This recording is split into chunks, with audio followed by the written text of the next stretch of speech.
Humanity has an age-old obsession with the end of the world. That obsession is why we're here, as explorers. You're one of the first people to set foot in this dark new world, and you're about to start on a journey you'll never forget.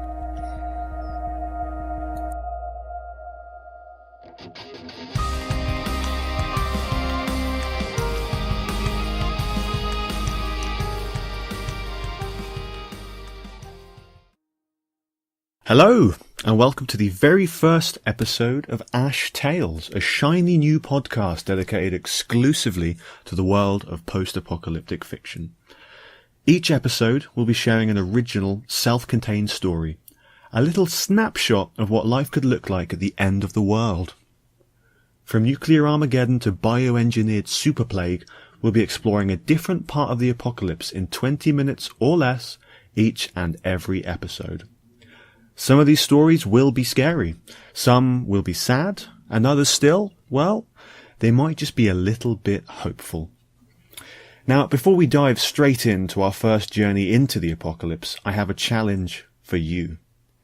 If you love writing post-apocalyptic fiction, get in touch. I'm looking for great writers that want to see their stories brought to life on the podcast. Whether you're a seasoned pro or a fresh-faced amateur, send me your short story.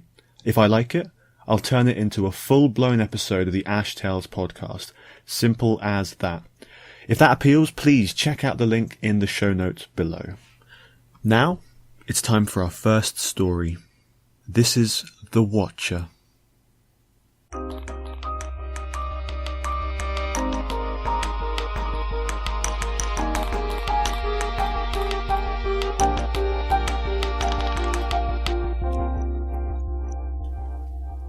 He sat in the hide and watched the rain fall.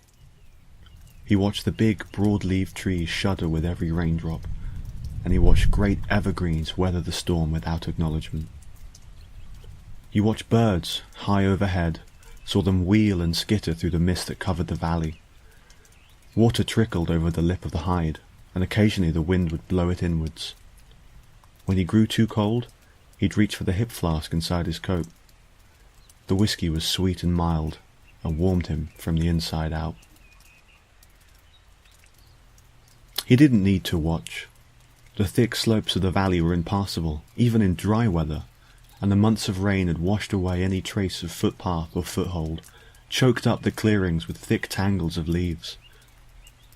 The rivers that fed the lake had become swollen rapids, more impassable with each rotten, swollen bough that clogged their waterways. The mouth of the valley was the only way in or out, but still, he didn't have to watch. It didn't matter that they were hidden, because no one would ever come looking. His rifle sat by his side, untouched. He didn't need to watch, but sometimes he'd like to remind himself that they were alone and safe, that they were gone, that everyone was gone. He picked up his rifle and emerged from the hide. The rain cascaded off his jacket. His tight, aching legs soon loosened as he walked. He pulled his cap off and tucked it into a back pocket, turning his face to the sky. He felt the cold rain on his head, pouring down past his ears and stinging his eyes. He opened his mouth wide as he could and laughed through the rainwater. He walked, eventually turning away from the narrow clearing and into the trees, brushing past wet ferns and tall grasses. The sound of the rain changed here, the drumming of a million raindrops dashing themselves against the leaves above. He walked deeper and deeper into the forest, navigating an unseen path past mossy rocks and small streams towards the cabin.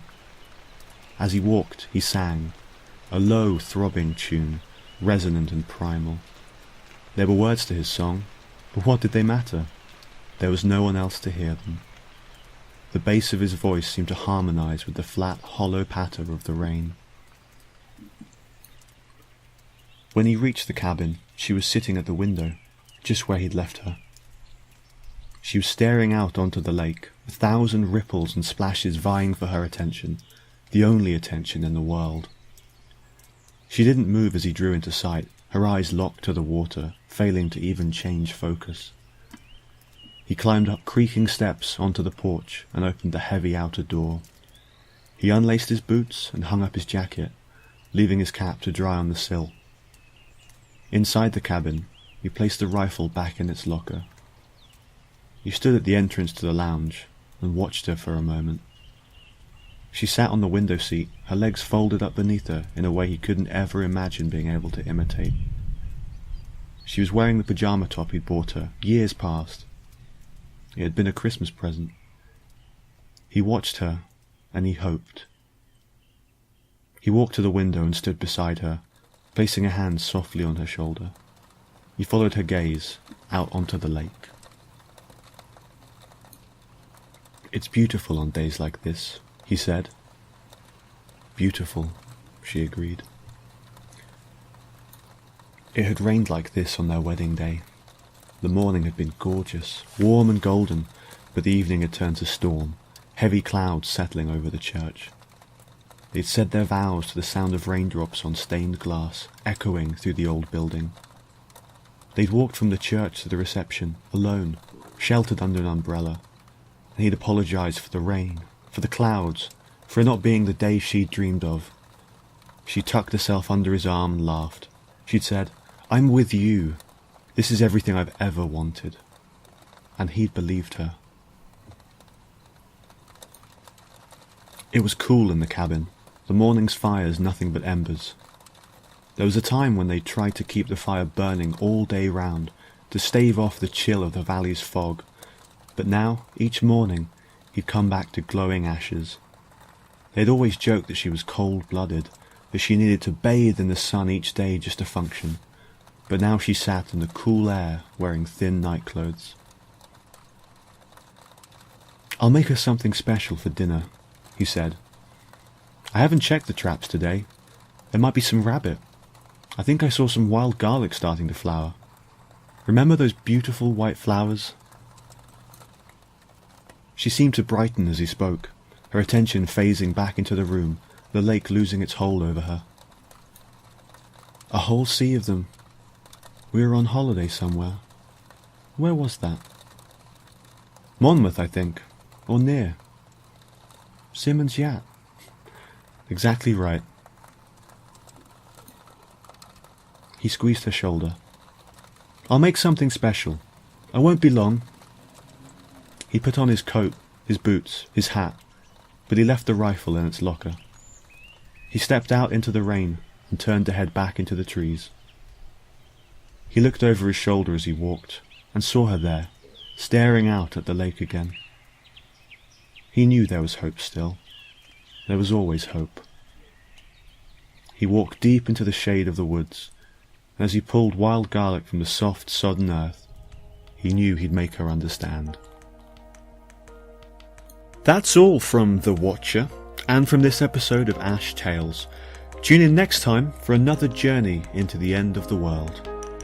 In the meantime, if you're looking for a fix of all things post-apocalyptic, check out ashtales.com. You can find original short stories, including this one, free to read, download and keep. And as always, if you have a story you'd love to have featured on the podcast, please get in touch. Links are available in the show notes. Until next time.